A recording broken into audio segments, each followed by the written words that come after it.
ça va? Food fans, what we got here today? Weather's changing, hunting season's here. A good little midday gumbo so I can go to the woods this evening. Start with a little hog lard. This is how I do mine. Already made my roux, so I'm gonna start with that. Why am I putting hog lard if I'm not putting roux? Well,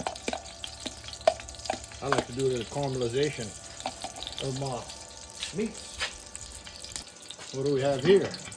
This is andouille, or Cajun smoked sausage, heavy garlic, pork.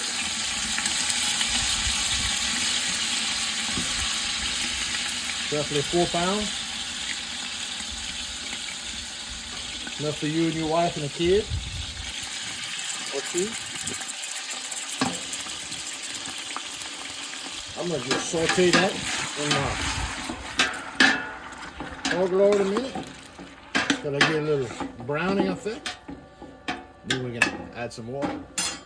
All right, now that we got that sausage working good, got a little brown on it, we'll add the main ingredient, a fresh hen, quartered up. I pulled the skin off. Left the bone, saved the back, cut the quarter up. Quarter the breast up.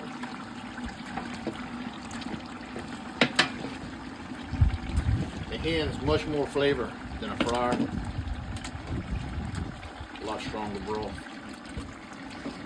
And last but not least, the giblets. Can't leave them out. That's your flavor. The neck. Heart, livers. Always use everything you got. So I'm just gonna let this saute a minute, then I'm gonna add my water.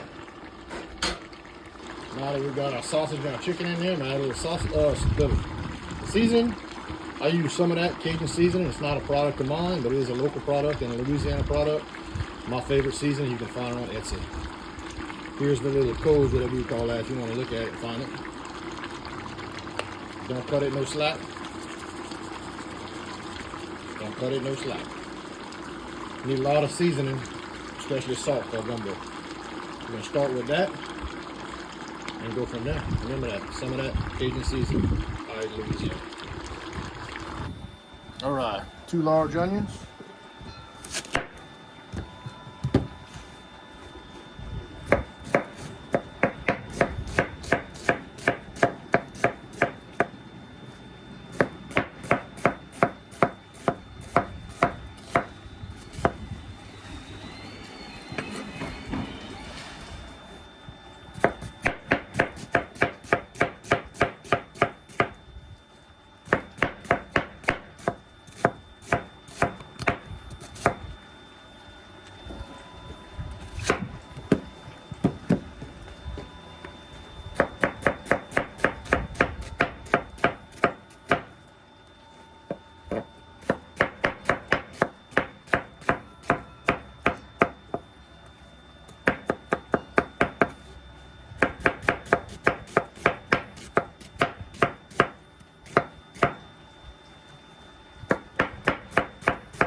There we go.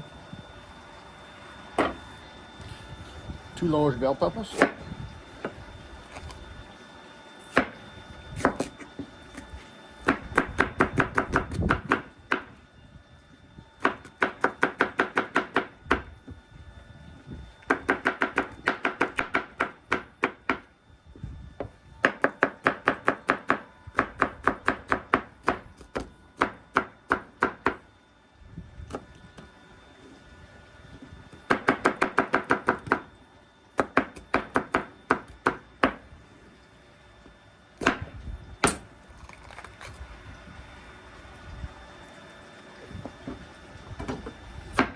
Fresher the better.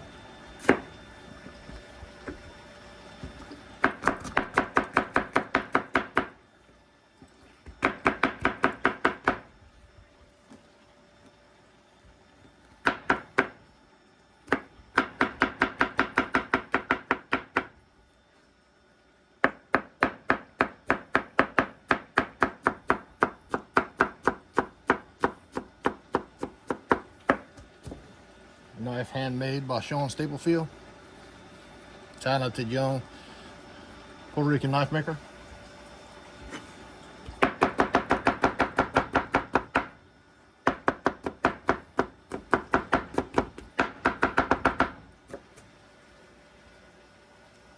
There we go. A little celery. Fine, fine, fine. You want it to dissolve as best you can.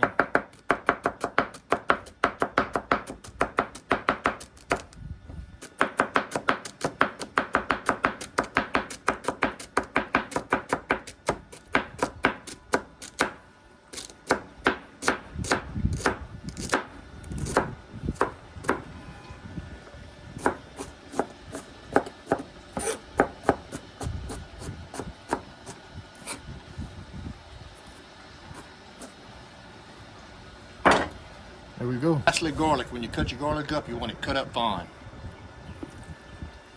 Looks good to me. I cheat on my garlic. And what we have here, the Holy Trinity and the Pope.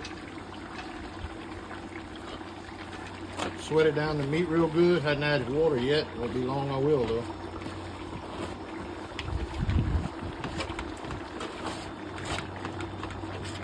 I got a high fire.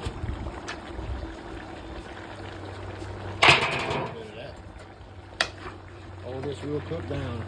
We make the stock out of this.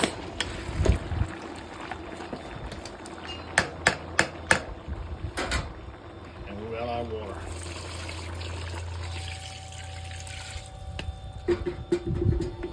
I will not add my roux until I get this to a rolling boil. And again, some of that Cajun seasoning. Because that season I put in a while ago probably just done went away. You got to keep chasing it. Can't have enough. Now we had a rolling ball. I got roughly 2 cups of roux that I made. Some of this I made in that previous video. Roux is browned flour in hog lard. You brown it till it's a chestnut color. I know in the French culture some of your roux are white. In Cajun and Creole culture, down here in Southwest Louisiana, our roux are always dark, roasted roux. And it's the base ingredient for every gumbo. Try to get every bit of that out of there. It's all goodness. I don't know, I'm cooking over the propane, so fire's high, couldn't tell you what setting. And I did cover this thing up to speed the boil up. And now what I'm looking for is once that roux melts, to make sure I have enough in there. I do have some more if needed. I think that'll be fine for this size gumbo. And then we'll cook it like this until the roux is consistent and emulsified. And my chicken this is a hen, so it takes longer to cook, but the hen is worth it because it yields so much more flavor, so much more broth. But I'll cook it until that hen, where I can start taking that meat with my spoon and cut the meat where it's tender, not fall off the bone, but tender. I'll leave it on a high fire, manage it, because as bones break and stuff breaks down, it'll stick to the bottom of the pot. So I will continue to reduce the fire on this. Almost like honing, you're reducing pressure as you go. All right, our roux is all broken down and we're good there. This is the color I'm looking for. My onions are starting to get translucent, which is another thing that I'm looking for. I'm not near there. This has probably been 45 minutes since the last time I visited here on video. You can see my breast is still very tough. That's what I'm looking for that to start getting tender. And then when it gets tender, we'll go to a reduced heat. We'll let it slow simmer.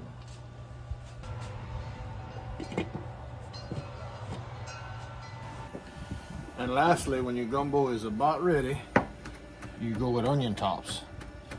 Fresh green onion tops. Kind of gives you a little bump in flavor then and a little bit of color.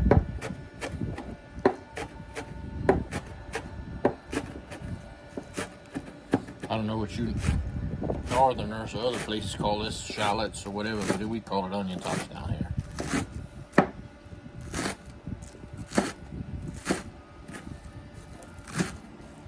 Green onions.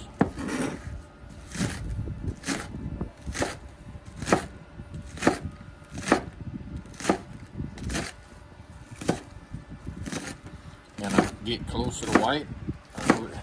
That can be bitter, but it gives a good flavor to your gumbo. Balances everything out. All right, the gumbo is now in its bloop bloop stage. See how pretty that is? That's the color consistency we want. That meat, it's not falling off the bone, but it's starting to get where I can break it with a spoon. That's a hen, so it may never fall off the bone. That's a good thing about it. Don't shred like a chicken breast. You can use duck, guinea, quail, anything for a gumbo. Some people use squirrel, rabbit. I'm not big on that. I like hen, chicken, duck gumbo, guinea gumbo. Seafood gumbos are good. In a seafood gumbo, you would use chicken, oyster, not chicken, little sausage, oysters, shrimp, crab meat, whole crabs, boiled crabs, leftover crabs, you can stick them in there. No fish by any means. Your oyster liquor is good in a seafood gumbo. Save all that. When we boil crabs through the years, we save whatever we don't eat, break them, head them, clean them, and same for the gumbo. So I'm gonna turn this heat back up a little bit just to get it rolling. And cover her up. It's about done.